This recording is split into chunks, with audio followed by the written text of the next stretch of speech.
নমস্কার, আমি Monalisa Chakraborty, Coalfield College of এডুকেশনের বিএড বিভাগের ছাত্রী। আমরা আমাদের মনের ভাব প্রকাশ করি বাক্যের মাধ্যমে। এই বাক্যের মূল উপাদানই হলো পদ। আজ আমরা জানব সংস্কৃত পদ প্রকরণ সম্পর্কে। এই সংস্কৃত পদ প্রকরণ সম্পর্কে জানতে হলে আমাদের যেটা জানতে হবে সেটা হলো পদের সংজ্ঞা। শব্দ এবং ধাতুর সঙ্গে বিভক্তি যুক্ত হলে তাকে পদ বলে। অর্থাৎ শব্দের সঙ্গে বিভক্তিযুক্ত হলে এবং ধাতুর সঙ্গে বিভক্তিযুক্ত হলে তবেই তাকে পদ বলে। আমরা কোনো মূল শব্দকে বা মূল ধাতুকে আমরা বাক্যে প্রয়োগ করতে পারি না। বাক্যে প্রয়োগের উপযোগী করে তোলার জন্য শব্দের উত্তর সুধাতু বা সুপ্রত্যয় এবং ধাতুর উত্তর তিন প্রত্যয় বা তিন বিভক্তি ব্যবহার করা হয়। ভাষ্যকারের মতে সুপ তিঙন্ত পদম, অর্থাৎ ভাষ্যকারেরা যখন পদের সংজ্ঞা দিয়েছিলেন তখন বলেছিলেন যে সুপ তিঙন্ত পদম, অর্থাৎ শব্দের উত্তর সুপ বিভক্তি এবং ধাতুর উত্তর তিন বিভক্তি প্রয়োগের মাধ্যমে কিন্তু পদ গঠিত হয়। একটা উদাহরণ দেওয়া যাক। নরহ গচ্ছতি, অর্থাৎ একটি মানুষ যাচ্ছে। গচ্ছতি, এই যে গচ্ছতি পদটা হচ্ছে একটা আলাদা পদ এবং নর এটা একটা আলাদা পদ। এই সম্পূর্ণ একটা বাক্য তৈরি হয়েছে দুটো ভিন্ন পদের মাধ্যমে। এই যে নর, এই পদটা হয়েছে নর যে শব্দ বা নর প্রাতিপদিকের উত্তর সুপ বিভক্তি প্রযুক্ত হয়ে। অনুরূপভাবে গচ্ছতি, গচ্ছটির ব্যুৎপত্তি, গচ্ছতি এই পদটির ব্যুৎপত্তি হলো গম ধাতু। গম ধাতুর উত্তর লট টি যুক্ত হয়ে কিন্তু এই গচ্ছতি এই পদটি গঠিত হয়েছে। এই নর ধাতু অর্থাৎ শব্দের উত্তর সুবিভক্তি প্রযুক্ত হয়ে এবং গম ধাতুর উত্তর বা ধাতুর উত্তর টি বিভক্তি প্রযুক্ত হয়ে কিন্তু বাক্যে ব্যবহারের উপযোগী করে তোলা হয়। এরপর আমরা জেনে নেব পদের শ্রেণী বিভাগ।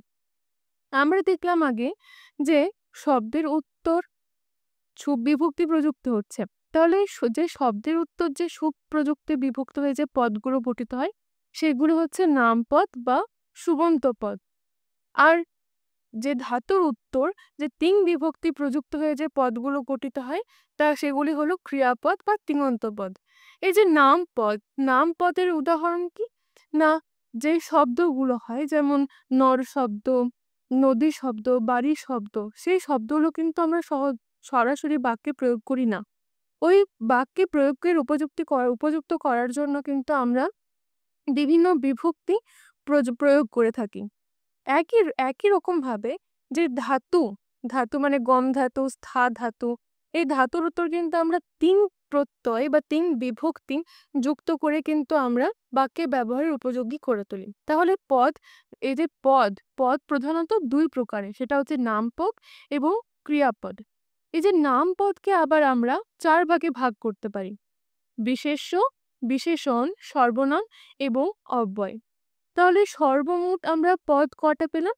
5টা, যে বিশেষ্য, বিশেষণ, সর্বনাম, অব্যয় এবং ক্রিয়া। এরপর দেখে নিই বিশেষ্য পদ সম্পর্কে। বিশেষ্য পদ কাকে বলে? না, যে পদের দ্বারা কোনো ব্যক্তি, বস্তু, জাতি, অবস্থা, গুণ, ক্রিয়ার নাম বোঝায় তাকে বলা হয় বিশেষ্য পদ। অর্থাৎ যে পদগুলো কোনো ব্যক্তির নাম বোঝাবে, কোনো জাতির নাম বোঝাবে, কোনো বস্তুর নাম বোঝাবে, এই যে আমরা দেখতে পাচ্ছি অবস্থা, গুণ, ক্রিয়া, এগুলো বোঝাবে, সেটাই হবে বিশেষ্য পদ। যেমন রামহম, রাম, রাম একটা পদ। এই পদের দ্বারা কিন্তু কোনো ব্যক্তির নাম বোঝাচ্ছে, কোনো ব্যক্তিকে বোঝানো হচ্ছে, তাই রামটা হলো বিশেষ্য পদ। অনুরূপভাবে বালকহ, বালক, এই বালক পদটা দ্বারা কিন্তু সমগ্র বালক জাতিকে বোঝানো হচ্ছে, তার এই বালকটাও কিন্তু বিশেষ্য পদের উদাহরণ। এই বিশেষ্য পদটাকে আবার কতগুলি ভাগে ভাগ করা হয় দেখে নিন কি কি: ব্যক্তিবাচক, বস্তুবাচক, জাতিবাচক, অবস্থাবাচক, গুণবাচক, ভাববাচক এবং ক্রিয়াবাচক। মোট 7টি ভাগে কিন্তু বিশেষ্য পদকে ভাগ করা হয়। ব্যক্তিবাচক বিশেষ্য পদ কাকে বলে?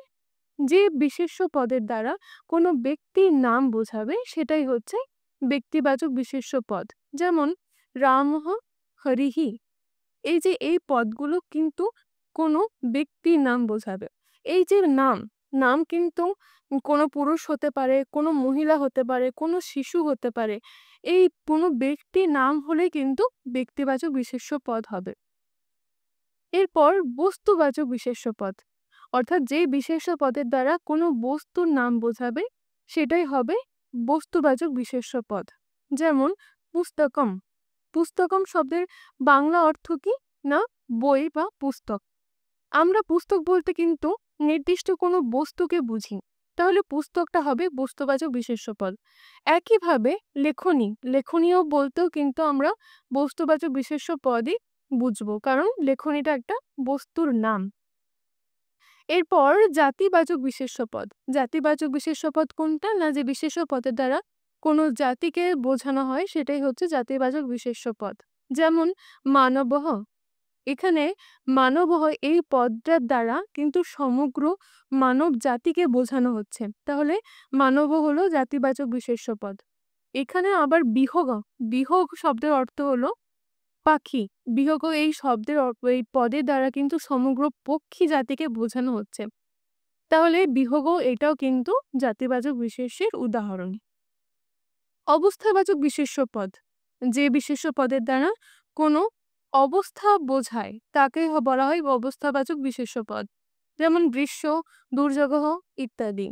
গ্রীষ্ম, দুর্যোগ এগুলো কিন্তু আমরা যে কেমন ওয়েদার কেমন বা আবহাওয়া কেমন সেটা কিন্তু আমরা বুঝতে পারছি এই যে এই দুটো পদের দ্বারা। তাহলে এইটা হলো এই দুটো গ্রীষ্ম, দুর্যোগ, আরো হতে পারে বর্ষা। এই যে এই পদগুলো দ্বারা কিন্তু আমরা অবস্থাবাচক বিশেষ্য পদকে বুঝতে পারছি। গুণবাচক বিশেষ্য পদ। গুণবাচক বিশেষ্য পদ কোনগুলো না যে বিশেষ্য পদের দ্বারা কোনো ব্যক্তির গুণকে বোঝানো হয় সেটা হচ্ছে গুণবাচক বিশেষ্য। যেমন মমতা, ক্ষমা, এগুলো কিন্তু কোনো একজন ব্যক্তির গুণকে বোঝানো হয়, তাহলে এই যে গুণবাচক বিশেষ্য পদের উদাহরণ হলো ক্ষমতা, মমতা, ক্ষমা, এইগুলো। ভাববাচক বিশেষ্য পদ কি না যে পদের দ্বারা কোনো ভাব বোঝায় সেটাই হচ্ছে ভাববাচক বিশেষ্য পদ। এই স্নেহ, করুণা এগুলো কিন্তু কোনো ব্যক্তির ভাব, তার যে অন্তরের যে ভাবটা সেটা প্রকাশ পাচ্ছে এই স্নেহ, করুণা এই ইত্যাদি এই পদগুলির দ্বারা। তাহলে ভাববাচক বিশেষ্য পদের উদাহরণ হলো স্নেহ, করুণা। ক্রিয়াবাচক বিশেষ্য পদ, যে বিশেষ্য পদের দ্বারা কোনো কাজ করা বোঝাবে সেই বিশেষ্য পদগুলি হলো ক্রিয়াবাচক বিশেষ্য পদ। যেমন শ্রবণম, ভোজনম ইত্যাদি। ক্রিয়াবাচক বিশেষ্য পদের আরেকটা বিশেষ বৈশিষ্ট্য হলো এই পদগুলোর শেষে অম থাকে, অময় হসন্ত অম। তাহলে যেমন এখানে আছে শ্রবণম, ভোজনম, এছাড়া হবে শয়নম, দৃষ্টম, এইগুলো যে ক্রিয়াবাচক বিশেষ্য পদ। পরবর্তীতে আমরা দেখব বিশেষণ পদ। বিশেষণ কাকে বলে না যে পদের দ্বারা বিশেষ্য পদের দোষ, গুণ, পরিমাণ, অবস্থা, সংখ্যা প্রভৃতি বোঝায় তাকে বলে বিশেষণ পদ। শুধুমাত্র যে বিশেষ্য পদেরই দোষ গুণ বোঝাবে সেটা নয়, সর্বনাম পদেরও কিন্তু দোষ, গুণ, পরিমাণ, অবস্থা বোঝাবে এই বিশেষণ পদ। যেমন এখানে একটা উদাহরণ দেওয়া যাক, চঞ্চলা বালিকা। এখানে বালিকা হচ্ছে বিশেষ্য পদ, বালিকাটি কেমন সেটি বোঝাচ্ছে এই যে চঞ্চলা এই শব্দটির দ্বারা। তাহলে বালিকার যে দোষ, গুণ এইটা বা অবস্থা এটা বোঝাচ্ছে কিন্তু চঞ্চলা এই শব্দটির দ্বারা। তাহলে চঞ্চলা এই শব্দটি হলো বিশেষণ পদ। চলে যাচ্ছি আমরা পরের টপিকে, সেটা হচ্ছে সর্বনাম পদ। সর্বনাম পদ কোনটা? যে আমরা যখন কোনো বিশেষ্য পদকে নিয়ে কথা বলি, সেই বিশেষ্য পদ যদি বারবার প্রয়োগ করা হয় তাহলে কিন্তু সেটা শুনতে অতটা ভালো লাগে না। তাই শ্রুতিমধুর করার জন্য বিশেষ্য পদের পরিবর্তে আমরা কোনো পদ ব্যবহার করি। এই যে আমরা এই যে পদটা ব্যবহার করছি সেটাই হচ্ছে সর্বনাম পদ। সংজ্ঞাটা দেখে নিই। যে পদ বিশেষ্য পদের পরিবর্তে ব্যবহৃত হয় তাকে বলা হয় সর্বনাম পদ। যেমন আমি যদি বলি অহং অন্নম খাদামি, মানে যার বাংলা অর্থ হলো আমি অন্ন বা ভাত খাচ্ছি। এখানে আমার একটা নির্দিষ্ট নাম আছে, সেখানে আমার নামের পরিবর্তে আমি ব্যবহার করলাম অহং এই পদটা। এই অহং পদটাই হলো সর্বনাম পদ। এছাড়া সর্বনাম পদের উদাহরণ হলো অস্মৎ, যুষ্মৎ, তৎ, ইদং ইত্যাদি। এরপর দেখবো আমরা অব্যয় পদ। অব্যয় পদ কাকে বলে? যে পদগুলো কোনো অবস্থাতেই কোনোভাবেই পরিবর্তন হয় না, সেই পদগুলোই হচ্ছে অব্যয় পদ। সংজ্ঞাটা দেখে নিই। লিঙ্গ, 3 লিঙ্গের সমস্ত বিভক্তিতে এবং 3 বচনের যে সকল শব্দের কোনো প্রকার রূপান্তর হয় না তাদের অব্যয় বলে। 3টি লিঙ্গ কি কি? না, পুংলিঙ্গ, স্ত্রীলিঙ্গ এবং ক্লীবলিঙ্গ। এই 3টে লিঙ্গতেই যে পদগুলো এক থাকে, এছাড়া সমস্ত বিভক্তিতে আর 3টে বচন যেমন একবচন, দ্বিবচন এবং বহুবচন, সমস্ত বচনেই যার যে পদগুলি অপরিবর্তিত থাকে সেই পদগুলোই হচ্ছে অব্যয় পদ। অর্থাৎ আমরা জানলাম যে এই অব্যয় পদ কোনোভাবে কোনো অবস্থাতে কিন্তু কোনো পরিবর্তন হয় না। এই অব্যয় পদের সংজ্ঞা দিতে গিয়ে ভাষ্যকার বলেছেন, সদৃশং ত্রিশ লিঙ্গেষু সর্বাসু চ বিভক্তিষু বচনেষু চ সর্বেষু জন্য বেতি তদব্যয়ম। অর্থাৎ যে 3টে যে পদগুলির যে লিঙ্গ আছে সেই লিঙ্গতে সমস্ত বিভক্তিতে এবং 3টে বচনেই যে কোনোভাবে পরিবর্তন হয় না, একই রকমের থাকে, সেটি হচ্ছে অব্যয় পদ। যা উদাহরণ কি? অদ্য, প্রাতঃ, দিবা, অপি ইত্যাদি। এই যে এই পদগুলো কিন্তু কোনো অবস্থাতে পরিবর্তন হয় না। এরপর আমরা জানবো ক্রিয়াপদ সম্পর্কে। ক্রিয়া বলতে আমরা বোঝাই কাজ করা। তাহলে যে পদের দ্বারা কোনো কাজ করা বোঝায় তাকে বলা হয় ক্রিয়াপদ। কোনো কিছু করা বোঝালে, হওয়া বোঝালে তাহলে হবে ক্রিয়াপদ। এখানে উদাহরণ দেওয়া হয়েছে স পঠতি, যার বাংলা অর্থ হলো সে পড়ছে। পঠতি এটা হলো ক্রিয়াপদ, কারণ এখানে পঠতি পদের দ্বারা কোনো কাজ করাকে ইঙ্গিত করা হচ্ছে, অর্থাৎ পড়ছে, পড়াটা একটা কাজ, তাহলে এখানে পঠতি হলো ক্রিয়াপদ। এই ক্রিয়াপদকে আবার দুটি ভাগে ভাগ করা যায়, সেটা হচ্ছে সমাপিকা ক্রিয়া এবং অসমাপিকা ক্রিয়া। সমাপিকা ক্রিয়া কাকে বলে? না, যে ক্রিয়াপদগুলো বাক্য সম্পূর্ণ করে তাকে সমাপিকা ক্রিয়া বলে। অর্থাৎ এই ক্রিয়াপদের দ্বারা, যে ক্রিয়াপদগুলোর দ্বারা যে শ্রোতা বা যে পাঠক তাদের মনে কিন্তু কোনো প্রশ্ন জাগে না, সেটাই হচ্ছে সমাপিকা ক্রিয়া। যেমন রামঃ পুস্তকং পঠতি, এখানে বাংলা অর্থ হলো রাম পুস্তক পাঠ করছে বা রাম বই পড়ছে। পঠতি এটা হচ্ছে ক্রিয়াপদ। এই শব্দ পঠতি শব্দটা প্রয়োগের পর যে সম্পূর্ণ বাক্যটা কিন্তু সম্পূর্ণ হচ্ছে।